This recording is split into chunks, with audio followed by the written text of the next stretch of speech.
प्रादेशिक हवामान केंद्र नागपूरमध्ये आपलं स्वागत आहे। विदर्भासाठी दैनिक हवामान माहिती।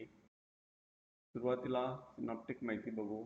925 HP विंड चार्टमध्ये दाखवल्याप्रमाणे एक हलका चक्रवात बांगलादेशमध्ये दिसत आहे, ज्याची उंची समुद्र सपाटीपासून 3.1 किलोमीटर अंतरावर आहे।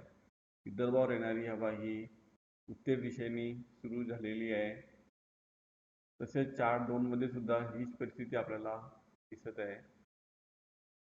पुढील 3 दिवस हवामानाचा अंदाज। पहिल्या दिवशी 5 ऑक्टोबरला विदर्भामध्ये बुलढाणा, वाशिम, यवतमाळ, वर्धा, नागपूर, भंडारा, गोंदिया आणि गडचिरोली जिल्ह्यात तुरळक ठिकाणी पावसाची शक्यता आहे। तर अकोला, अमरावती आणि चंद्रपूर जिल्ह्यात हवामान कोरडे राहण्याची शक्यता आहे। दुसऱ्या दिवशी 6 ऑक्टोबरला विदर्भामध्ये बुलढाणा, वाशिम, यवतमाळ, वर्धा, नागपूर, गडचिरोली आणि चंद्रपूर जिल्ह्यात तुरळक ठिकाणी पावसाची शक्यता आहे। तर अकोला, अमरावती, भंडारा आणि गोंदिया जिल्ह्यात हवामान कोरडे राहण्याची शक्यता आहे। तिसऱ्या दिवशी 7 ऑक्टोबरला विदर्भामध्ये सर्व जिल्ह्यांमध्ये तुरळक ठिकाणी पावसाची शक्यता आहे।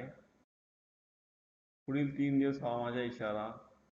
पुढील 3 दिवस विदर्भामध्ये सर्व जिल्ह्यांमध्ये कोणती पण चेतावणी देण्यात आलेली नाही। स्थानिक शहर हवामानाचा अंदाज सविस्तरपणे चार्टमध्ये दिलेला आहे।